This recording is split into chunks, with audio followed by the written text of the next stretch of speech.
Welcome to American Medieval, a podcast about the fact that if the United States has never been truly modern, it's probably because we've always been a little bit medieval. I'm your host, Professor Matthew Gabriele, and I've been researching, teaching, and talking about the Middle Ages, well, to anyone who will listen at least, for more than 3 decades. Each week on the show, we'll be joined by an expert scholar who'll share their fascination with, and sometimes their revulsion by, both the medieval world itself as well as the ways the historical period has been remembered and used right here in the USA.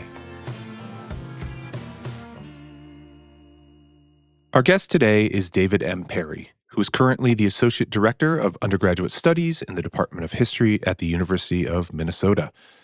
Anyone, however, who knows anything about either of us will know that the two of us are longtime friends and co-authors. We've written pieces for CNN, MSNBC, and The Washington Post, among others. But also we write books. The Bright Ages, A New History of Medieval Europe, and most recently, Oathbreakers, The War of Brothers that Shattered an Empire and Made Medieval Europe. Both available wherever fine books, ebooks, and audiobooks are sold. And it's actually Oathbreakers that we're going to be mostly talking about today. Welcome, David. Hey, thanks for having me. It's a real pleasure, and thank you so much for joining us here. You know, one of the questions that I always kind of wonder about when I'm talking to fellow historians or people who are interested in the Middle Ages is about time machines. And what I mean is that, like, all historians have kind of a complicated relationship with time machines, and maybe we'll talk a little bit more about that later. But for the moment, if you don't mind, let's pretend that you have one. Okay. And you can go back and tell childhood David Perry that you are a medievalist nowadays, in the present. How does childhood David Perry react to that news? You know, I think he's pretty excited because he's a nerd and he's reading Tolkien and he's playing Dungeons and Dragons. Actually, he's not even playing Dungeons and Dragons. His older brother is playing Dungeons and Dragons. Yeah. And he really wants to play too.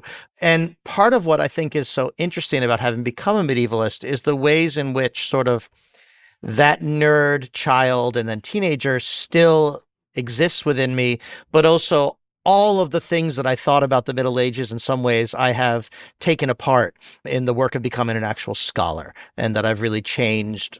I think he'd be pretty excited, but then I want to tell him, but great, but listen, you're not playing D&D all day. You're not, go study your Latin, right? And then start Arabic as soon as possible. You know, that these ideas that carry me into the study of the past, study of the medieval past in particular, are not the ideas that have sustained me over the past 30 years, which is a lot of years. And I think that's interesting, in part because I think about that point of entry for me and my students or our readers or anything. Like, they're often in that point of entry, and it's a genuine, authentic, excited one that is based on really not understanding a lot, or understanding some things really well and then not understanding other things, but not knowing even what you don't know yet.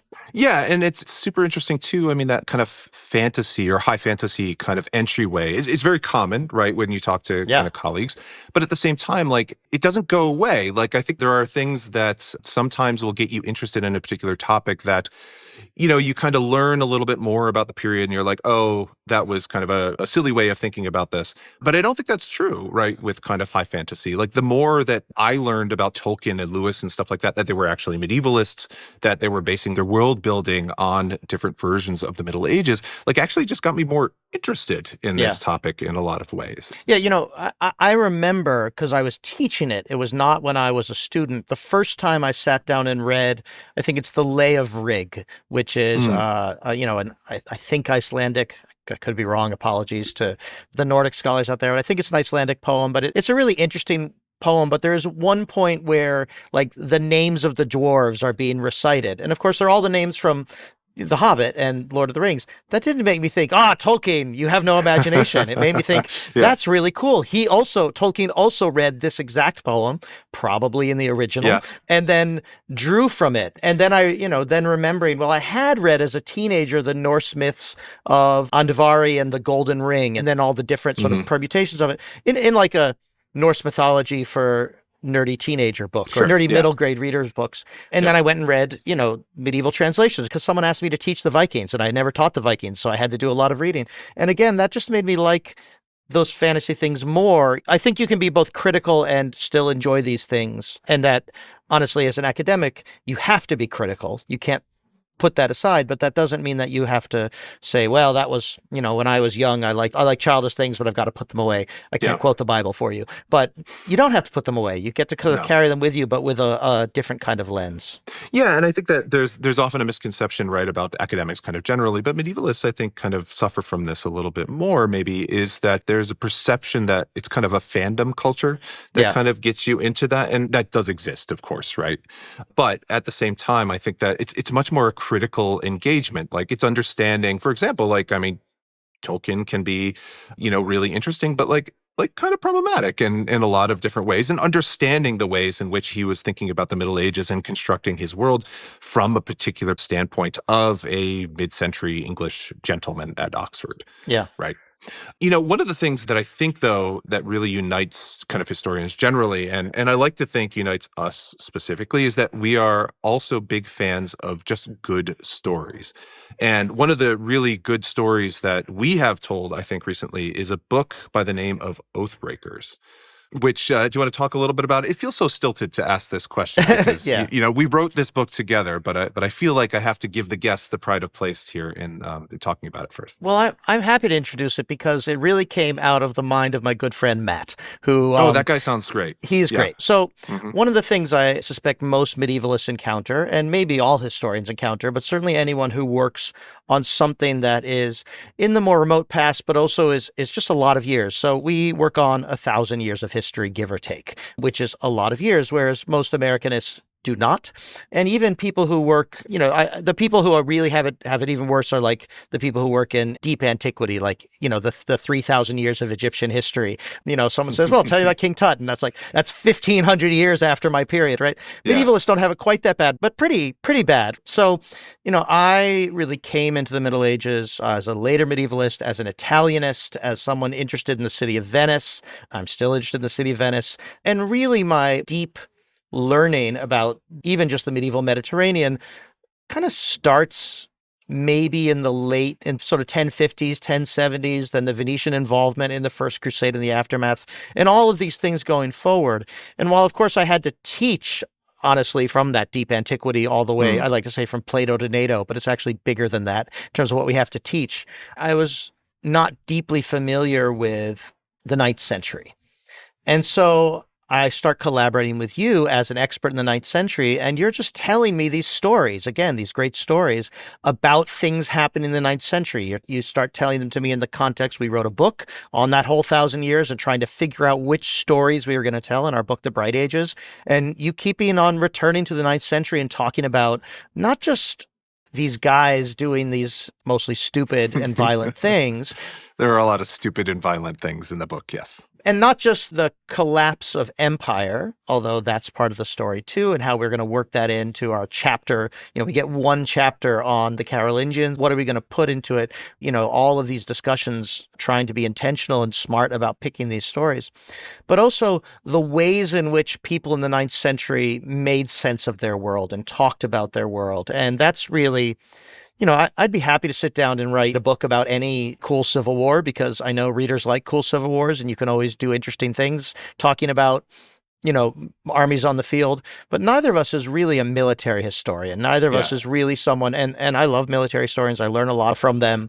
But that's not really what you and I do, is we're interested in how people in their own time frame understood their world and made sense of their world and made arguments about their world. And then how the people who, if I may, I think it's both of us, how the people who then followed them, not just, but also all the way through to today, made sense of what happened. So how did 11th century people make sense of the 9th century? How do we make sense of the 9th century? How did the 19th century historians make sense of the 9th century? And this constantly kind of iterative process of a thing happens, people respond to it, people make sense of it in their time frame, and then that process continues forever.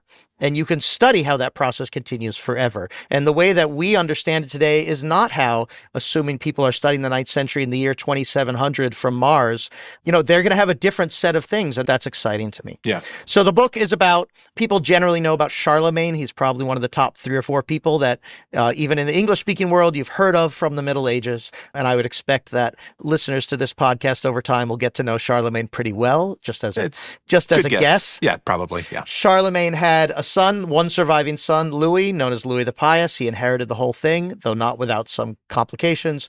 Louis, however, when he died, had three surviving sons, and they fought a brutal civil war for a number of years and ended up beginning the process that really broke the empire into multiple pieces. They didn't know they were doing this. Even when they signed a peace treaty, they didn't know they were drawing lines on the map that in some ways would have a long-lasting impact on the shape of medieval Europe and arguably through to today.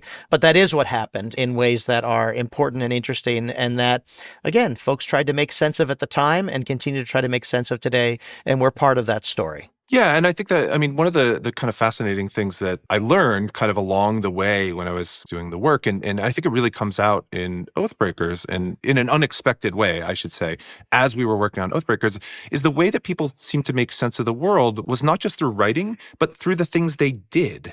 Like as we were charting the history of the Civil War, the machinations of the sons of Louis the Pious and stuff like that, you could tell like Lothar really cared about empire, not just because of the text he was creating in his entourage, but the way that he was trying to go about restoring the empire of his father and taking control. It has kind of real world implications, right? Like I think we tend to think of meaning making as this dry affair, but what Oathbreakers really tries to do is to show no, people live this stuff. And in a lot of cases, it led to a lot of people being killed, and a lot of people suffering in those ways.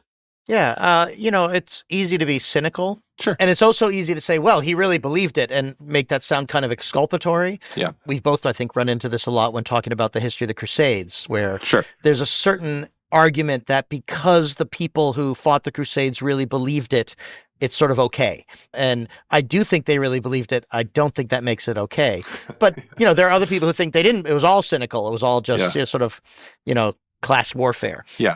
I think understanding Lothar is not just making a naked grab to hold on to power, though he is also interested in his own power, but that he has this fundamental belief of how the empire is supposed to look and his role in it at the top, and is just not willing to let that go at great cost. And of course, one of the things about Lothar, which again, I didn't really know until I started writing this book with you, is that we don't really have his story. No. That our major sources come from, and I think this is mostly, though you could correct me, I think this is mostly just chance in terms of chance survival. But we have one major monastic source and we have one major history. And the history comes from Charles the Bald, the youngest of the brother. And the monastic source is definitely pro-Louis the German, the middle brother. And while we have lots and lots of text that is Lotharian, that is in his camp, we don't have a good source that starts at the beginning and proceeds chronologically, let alone someone like this history.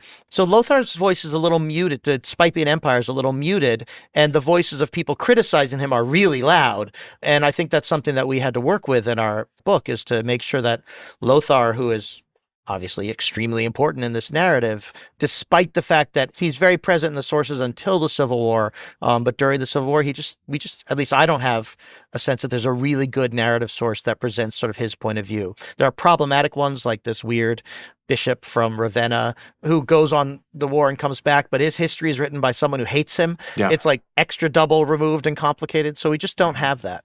That makes it challenging. Yeah.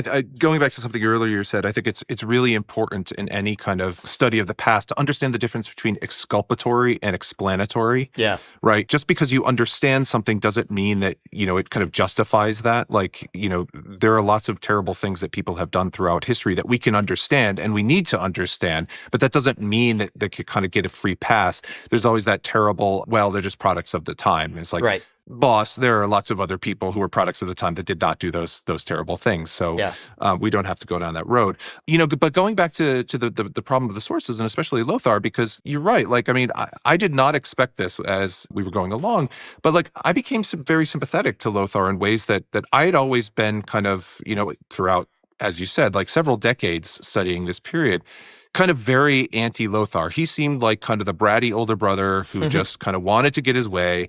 And then I realized, especially as we were writing this, with some other stuff kind of shortly before this that I was working on kind of from the academic side, that the sources are kind of telling us a particular type of story about this guy. And like you said, we don't really have his view. One of the problems we talk about throughout the book that Lothar runs into is that alliances keep shifting. Like Yeah. some of them because of the actions that he takes, but during the period of civil war, which really starts in the 830s and then continues into the 840s when the brothers actually start fighting with one another, is that a lot of people just are switching sides. So Rabanus Maurus, for example, who's one of the kind of this monastic chronicler, becomes Archbishop of Mainz and stuff like that, like a partisan of Lothar at times, but then ultimately ends up in the camp of Louis the German. So if he was going to create something that was pro-Lothar, like he kind of missed his chance, and then, he kind of had to change his tune because he kind of switched sides later on. Yeah. The other kind of big things that seems like Lothar should win, like the 833 deposition of his father, where all the brothers come together, Lothar, the eldest, at the head. They literally force Louis to enter a monastery, though he doesn't become a monk, and that's important. Make this kind of public confession. All the bishops are around him. Lothar becomes the sole emperor, but then he loses. Yeah. Right. And so, any sort of kind of accommodation of Lothar's point of view just kind of disappears kind of very quickly.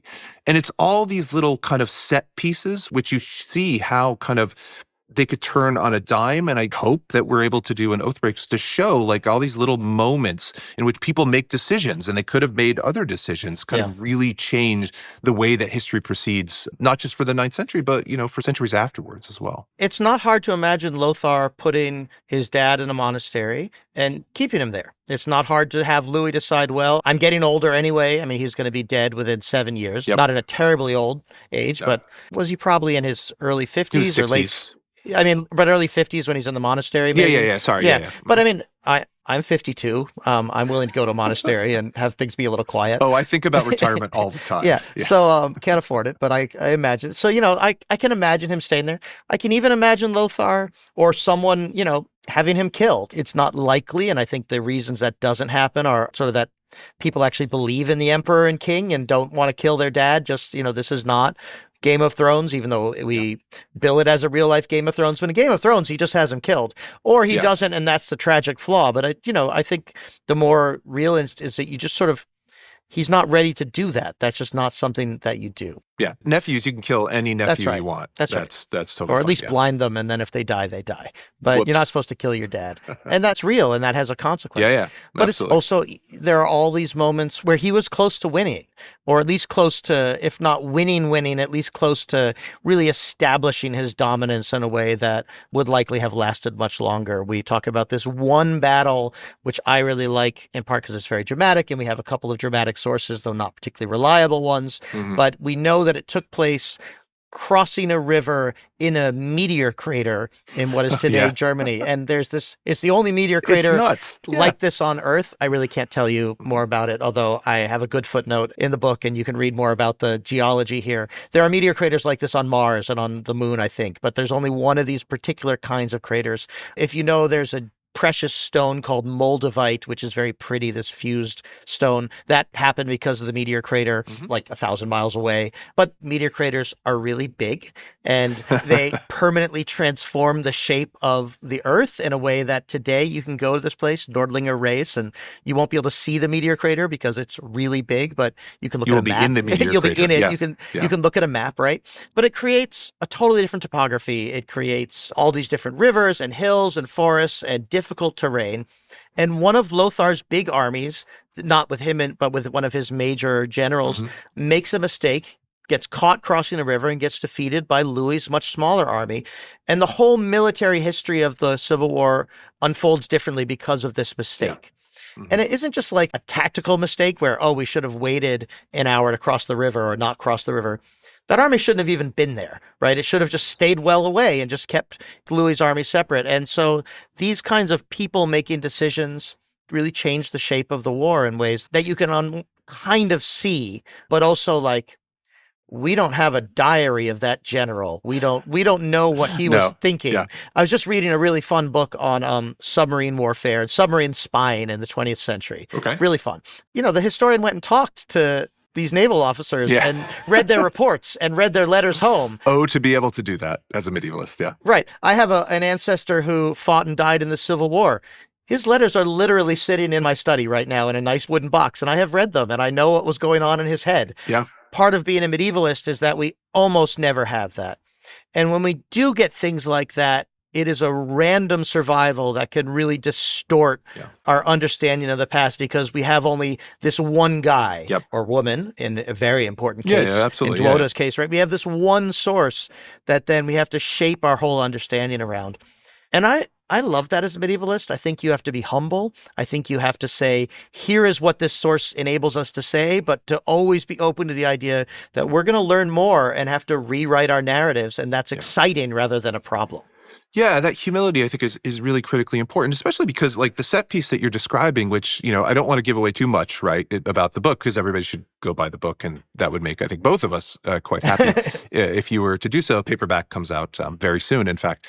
But that moment at the crater, at the Nordlinger Ries, which is immediately preceded, one big battle that is immediately precedes another huge battle, kind of really the centerpiece of the book itself, this Battle of Fontenoy, when the three brothers kind of fight all together at the same point. Like, it has a longer history too, and it's so important to remember the humanity of the people who were involved, because it's not just that this bigger army, which on Lothar's side, like, fails to contain Louis the German from meeting up with Charles the Bald. It's because the commander of that army and Louis the German had such animosity and hatred for one another going back like more than a decade that probably almost certainly played a role in both Louis the German's kind of audacity in making the move against this larger army, but also kind of the ambition of this larger army to take an ultimately failed risk and try to cross this river and get ambushed at that time. Because, like, these guys just hated each other. Like, they just hated each other. And this is one of those moments where we actually do have some documentation, and we are fortunate in our book, which we are very, very clear about, I think, standing on the shoulders of so much great scholarship that has come before us, that has excavated these sources and kind of unearthed these relationships, is that these guys had been kind of plotting and scheming at their father's court for decades beforehand, and had this one nobleman had alienated Louis the German from his father, leading Louis the German to spend the last 5 years of his life in revolt against his father, of ultimately bringing Lothar back in the fold from exile. Like, it's a hugely complicated mess. And it's also one of the reasons that I think it's incredibly important that you had the great idea to include a cast of characters at the beginning of the book, because, like, they're all named like Louis, Pepin, and, Charles. But there's lots of kind of really interesting characters that keep showing up all the time. So, but I do want to talk about Fontenoy a little bit. Absolutely. One of the things you mentioned kind of earlier is that, we're not military historians, and I think that's absolutely fair. But one of the really cool things about military history nowadays is it's not the kind of stale movement of armies that I think a lot of people imagine when they say military history, because it is a lot now of politics and culture and issues of gender and things of that nature. And I think you see that kind of all on display at Fontenoy.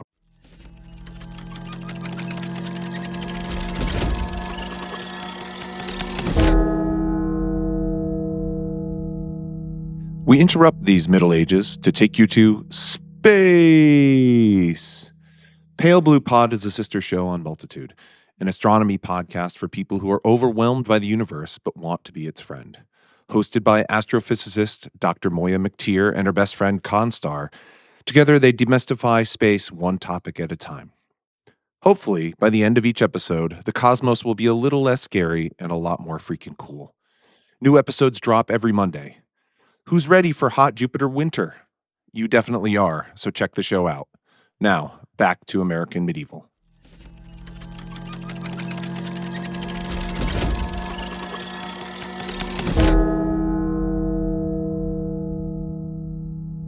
Yeah, and again, both of us, to some extent, were part of one of the things that I expect you'll end up talking on this podcast, right, is the evolution of the field of medieval studies, medieval history specifically, but medieval studies more broadly.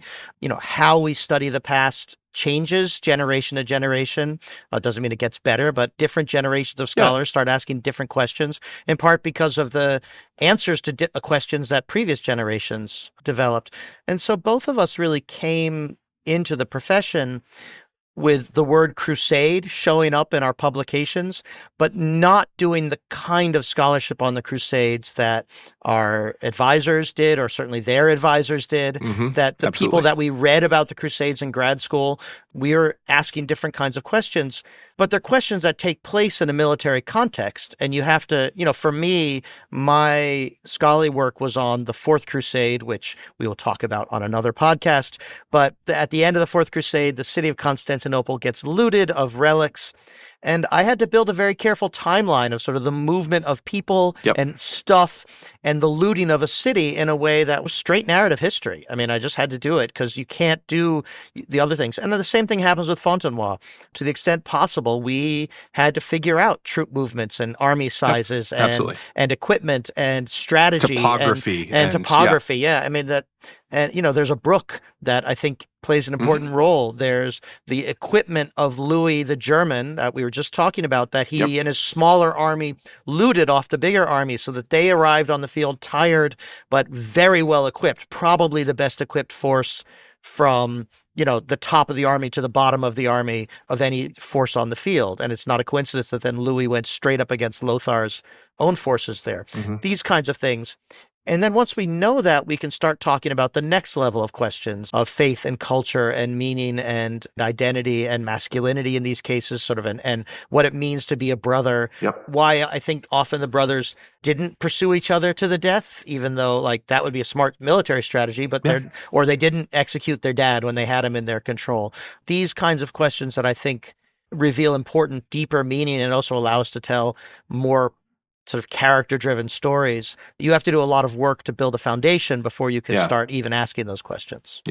Yeah, because there's a critical moment, right? So at Fontenoy, when the brothers are facing off, so it's the youngest brothers, Charles the Bald, who's the absolute youngest, and Louis the German against their elder brother Lothar and their nephew, this guy Pepin II of Aquitaine. But there's another player on the field too, right? This guy Bernard of Septimania, who has a large army. Bernard is like the big villain of our books, I guess spoiler alert, but you'll learn to hate Bernard if you're listening to this soon enough. He's the bad penny that keeps turning up at the very least. He just keeps turning up, man. They can't get rid of that guy. And never in a way that's helpful. Never he turns up and it's never helpful. Ever. Not even to his friends. Dude just every time he tries to help, he just kind of makes everything kind of worse.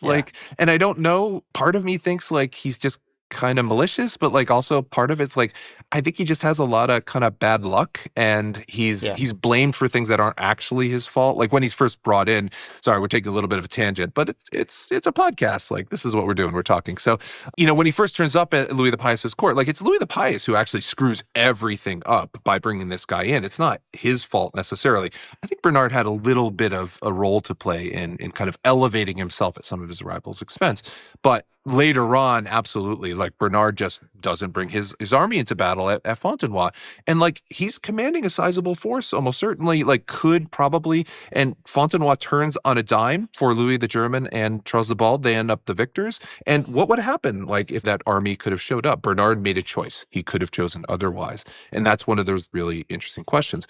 But about relationships too, is that as the battle is ending, one of the things we talk about too is that there is a bloody pursuit, but just in that moment, right? Yeah. Louis the German and Charles the Bald are pursuing their brother's army. They decide not to continue with the pursuit, but there is absolutely a massacre of Lothar and Pepin's forces in the immediate aftermath, and they decide not to continue it, right? And I think that's a really important moment because it could have ended right there, but there's lots of reasons why the Civil War needed to continue, and Charles and Louis made the decision they did.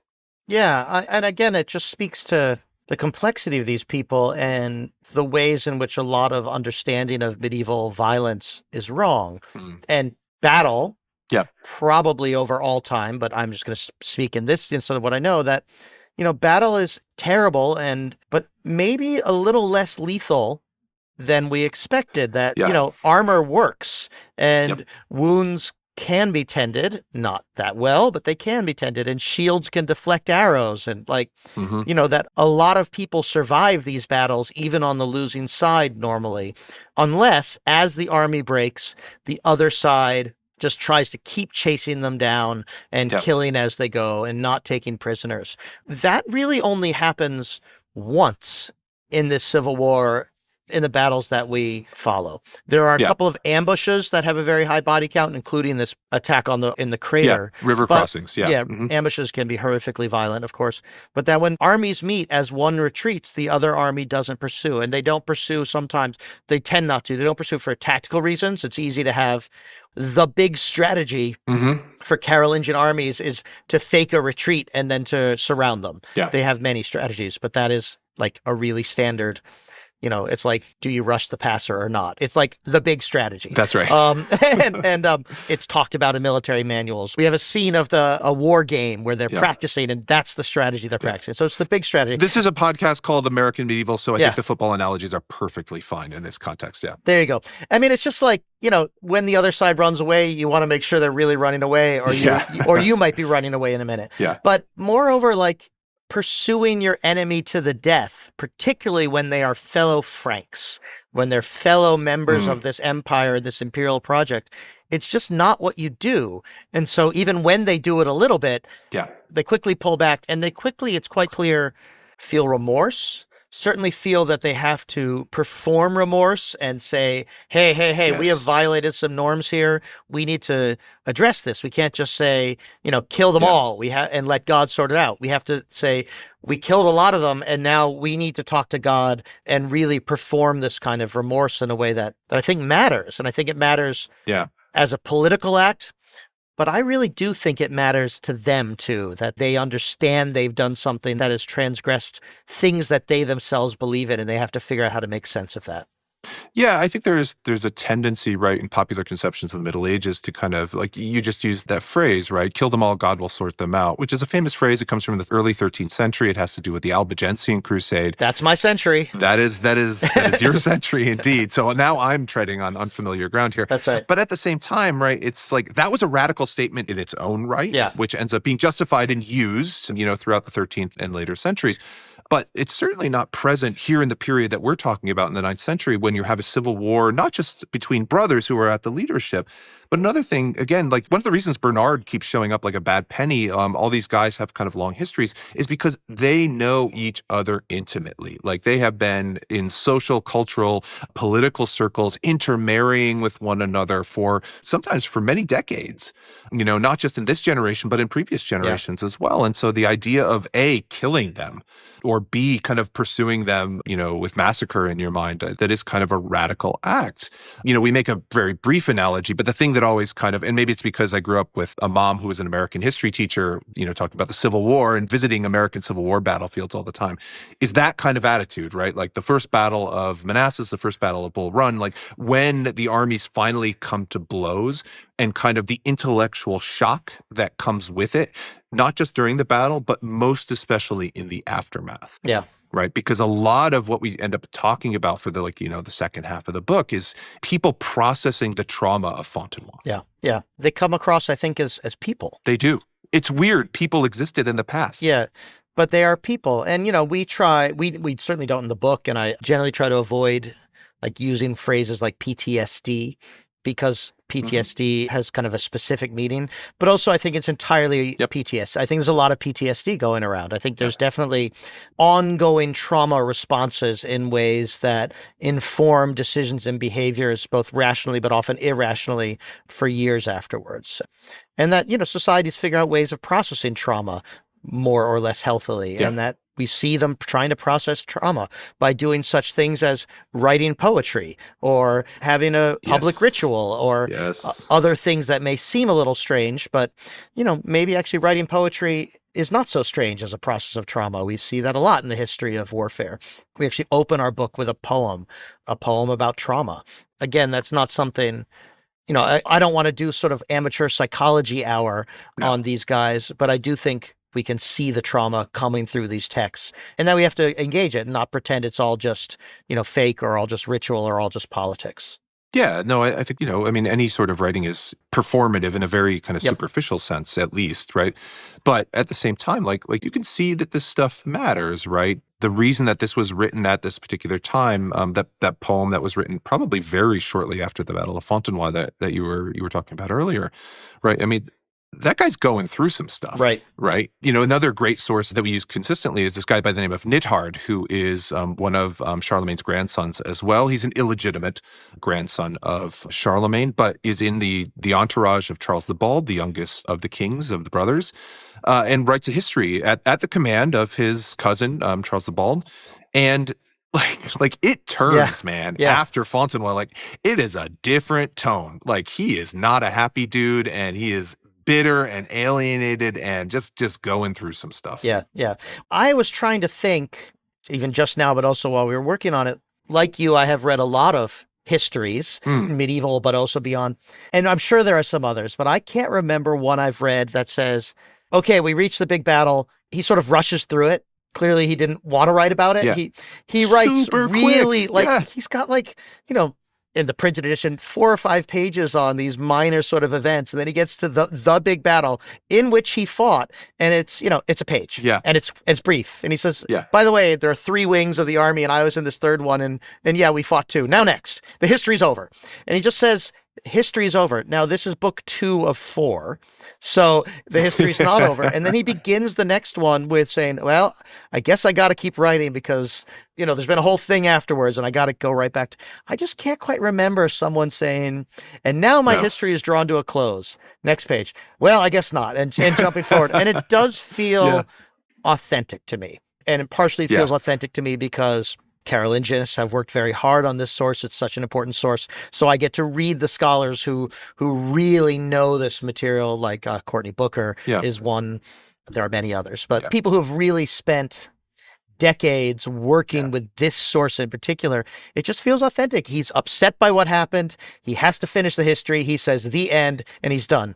But then he still lives in the world and he's still traveling with Charles' entourage and stuff keeps happening and people keep saying things. And so he has to get back into it again and keep writing.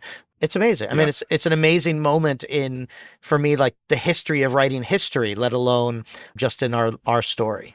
Yeah, and it is a shame. I mean, that kind of source is not better known, even among medievalists, but certainly among people who teach kind of methods and theories of history as well, because there is a way in which it's so that text Nithard's history, which is available in English translation. You could probably even just find, it online somewhere, but it's, little paperback if you wanted to get it, is that it's so learned in so many different ways. Like it understands classical history. There's lots of allusions to classical historical texts about military history and things like that.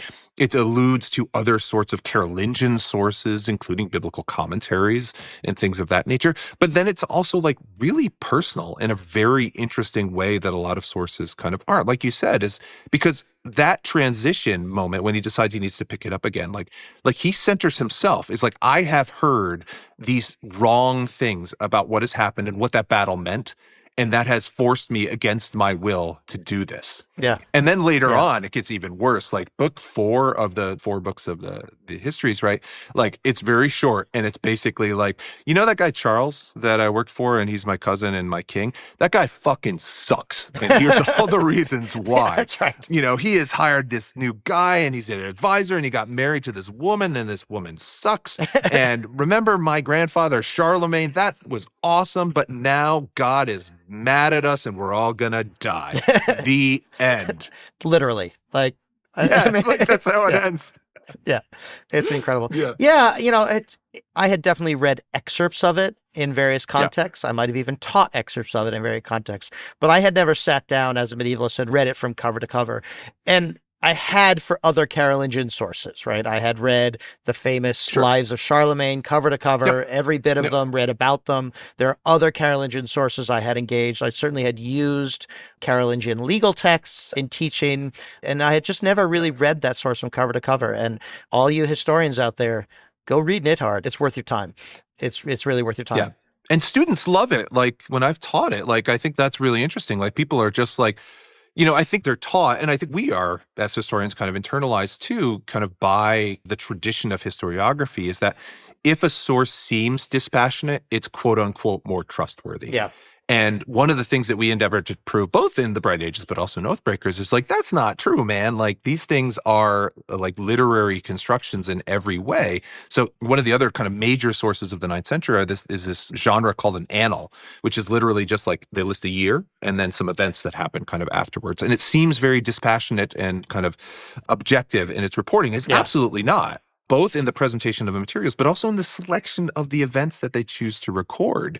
And we're fortunate, as we kind of point out, is that, for example, in the period of the Civil Wars, we have an annal from East Francia under Louis the German, and we have an annal from West Francia under Charles the Bald. And like, they're allies for a time, but then they're not allies for a long time. And you could very clearly see the representation of different events coming off very, very differently in these sources. Absolutely. And that's, to me, one of the things that you and I really try to do in our sort of popular writing, and we don't use popular as a pejorative, which plenty of academics still do, despite everything. But all historians write for publics. That's That right. is just That's a right. simply true statement. Yeah. So our experience in talking to readers who are not medievalists and are not historians, but are still the sub-selected group of people who want to pick up a history book, so that's not sadly everybody, but it's a lot of people, is they love this stuff. They love learning about these different sources and how historians know what we know, and even the limits of what we know. That's not a problem. There's this really amazing moment in which Louis the middle son is clearly the favored son at the moment. It's late in Louis the Pious's life.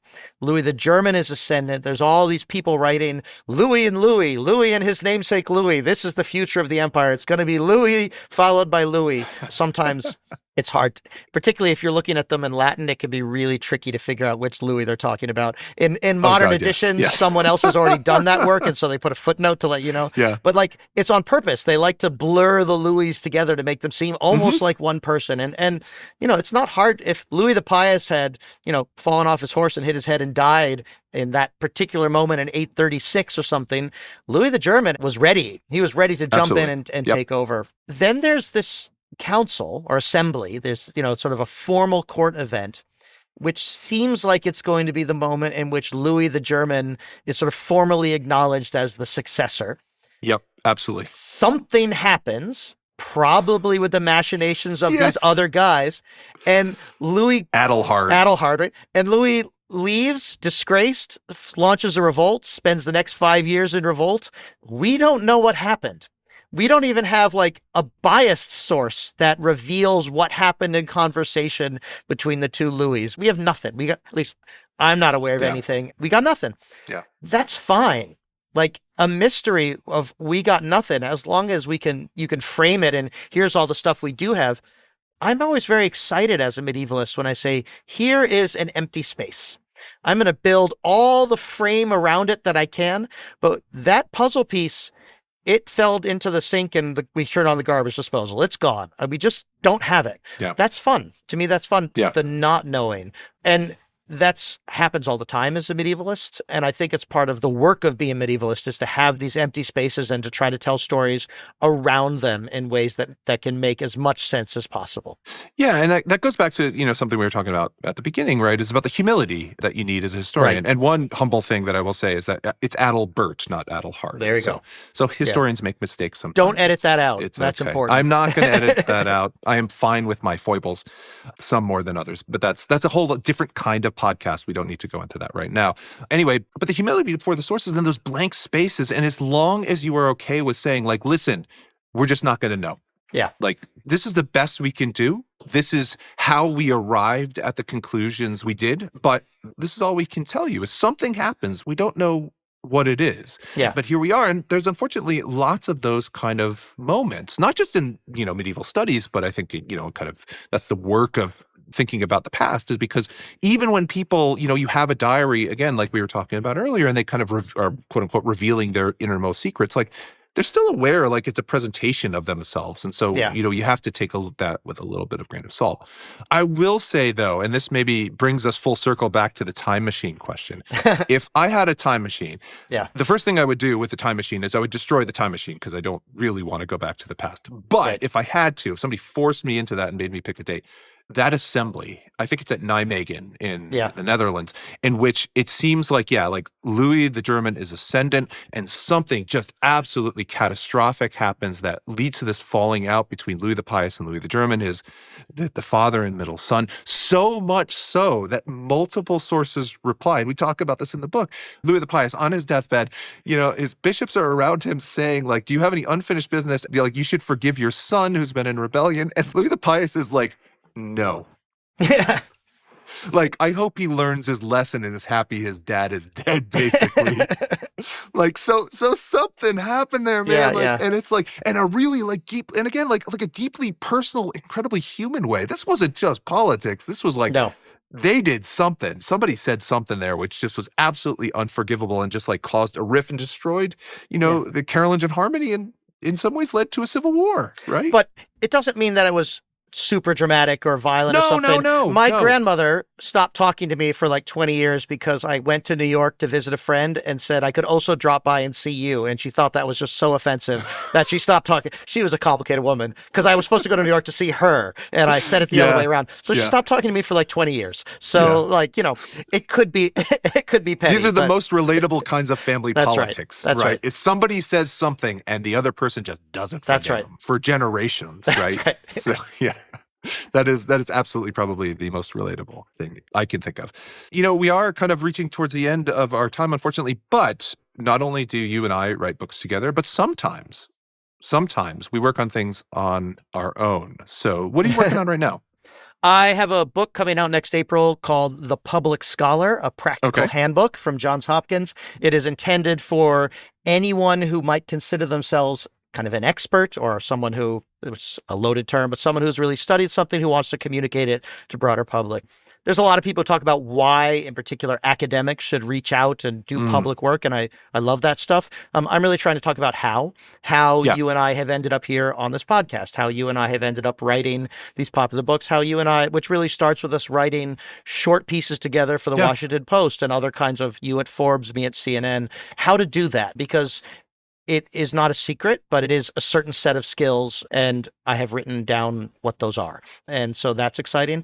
And then I'm writing a book about men. I've heard about men. It really starts with the Paleolithic, but it gets going with Gilgamesh, and it goes from Gilgamesh to me, not because we're equivalent, but because I'm trying to think as a historian why I'm so fucked up and interesting and totally not interesting, very predictable kinds of ways. How ideas about being a man, they differ in aspect over thousands of years, but the impact in terms of how it fucks us up is surprisingly stable. And I want to write that story. So it's going to be a very big kind of sweeping book. Just to the listeners out there, I asked Matt if he wanted to write that with me, and he said, absolutely not.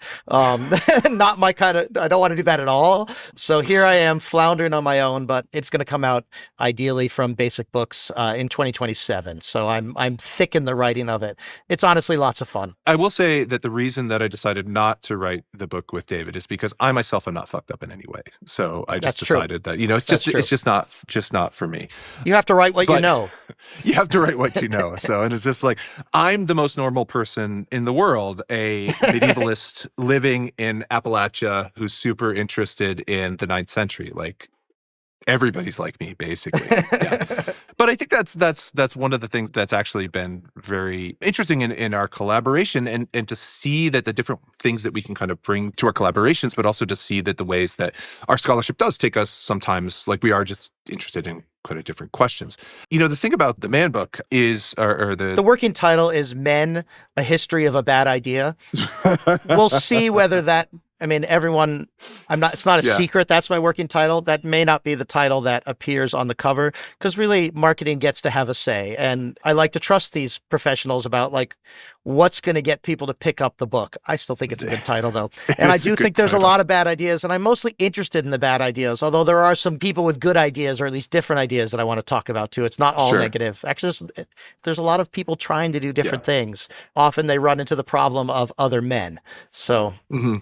Yeah. Well, I think one of the things that's so great about this particular idea is that there's so much conversation, obviously, not just in the U.S., but, elsewhere as well, is about the crisis of men, right? Yeah. The crisis of masculinity. And it's so ahistorical, and Yeah. it's like this isn't a problem that has never existed, Yeah. that nobody's ever thought about kind of men before. And at most, they go to like maybe the feminist movement of the mid-20th century or maybe back to the 1920s. But mostly it's like, right now we have a problem. And I got to tell you, there's some history here, and you can't understand what's happening with anything without knowing the relevant history, or at least Yeah. some relevant history. Yeah. Like, I mean, even like, we didn't really talk about this, but we do in Oathbreakers, for example, but like, there's a lot of issues with kind of masculinity, especially kind of aristocratic masculinity, that gets played out not just within the family of the Carolingians themselves, the leaders, but, at kind of every level, that leads to some really kind of terrible decisions, right? Yeah. Both about kind of sexual proclivities of aristocratic men, but also kind of the martial prowess of them, everybody trying to upstage one another, because that's how you kind of prove that you were kind of a good man. But then kind of other versions as well. You alluded to earlier this woman by the name of Duoda, this aristocratic woman who writes kind of a manual, a letter to her son who's being held hostage at a royal court, in which she kind of explains to him how to be a man, right? Yeah. One of the pieces of history that's so important to me is that people recognize that there's this problem. It's not like just modern gender historians trying to impose this backwards. If you pick up the Epic of Gilgamesh, it's a piece of fiction, so it's constructed. There's a lot of sort of pondering about, like, what does it mean to be a man? How can you do it better? Why do things fail? And again, it's a work of fiction based on we think, a real person. But like, people in the past are often smart, not always, and think really hard about this and write it down and talk about it in ways that we can read and try to make sense of. Yeah, no, absolutely. And I think that's one of the kind of joys of studying the past for me. And I think it could be any period, but I think the Middle Ages, especially, these people who are so far removed from you, from here in the United States, right? Like across an ocean, and then separated by, at times, like nearly 2,000 years, or at least, 1,500 years or more sometimes. But there's a recognizability about them, not to say that they're exactly the same. And those differences are incredibly important, but that they were people back then. I always joke with my students that, and I don't know if they actually get the reference or not, but I like to make the joke because I'm a dad and I like to make dumb jokes in my classes. But, I think we think of the past, every past, as kind of those old timey movies of like Babe Ruth, where everything's black and white and moving too fast. Yeah. But, no, like things were in color, and like people made decisions, and they could have made otherwise, and they loved and they hated, and they, did all sorts of things that normal human beings do. And we need to recuperate that. Sometimes those things were really terrible, and we need to pay attention to those, but we can understand them. Yeah, absolutely. The other thing I'm working on is I write a newsletter with this guy I've mentioned before, Matt Gabriele at Modern Medieval, and I hope that people, you'll be able to find this podcast there. Periodically, Matt and I have things we want to say that don't fit in other formats, and we say them right there. It's a free newsletter, so check that out too. It is a free newsletter. And Oathbreakers should be coming out in paperback. If it is not out by the time this podcast airs, it will be out very, very soon. If people want to learn more about your work, David, where can they find you? I am most active on social media on Bluesky, otherwise davidmperry.com. And you can find our newsletter at buttondown.com/modernmedieval. But thank you so much for joining us. It is always fun to talk to an old friend, but especially to talk a little bit more about our book, which is, it's a weird thing, right? When you publish something, is that it's like out there in the world, you work on it so intensely for a while, and then it just kind of goes out there, and then people read it. Yeah. And then, sometimes they ask you questions about it. And thank you. Thank you for reading it. Yes, I did, actually. Yeah, I read at least most of it. So I didn't mean you. I was talking to your listeners, but also you. Oh, right. So again, like, I'm the main character, so it's fine. Yeah. So anyway. All right. Thank you again for joining us, David. I hope everybody has a wonderful day, and join us again sometime soon. Thanks for listening to this episode of American Medieval, proud member of the Multitude Podcast Collective. I'm your host, Professor Matthew Gabriele, and this episode was edited by Julia Schiffini. The theme song to American Medieval is from the song Sleeping Bags by OTE. If you'd like to support the show, get ad-free episodes, be inscribed into the Book of Life for being a kind and generous soul, and get some other neat bonus stuff, please visit us at patreon.com/AmericanMedieval. Thanks again for listening. See you all soon.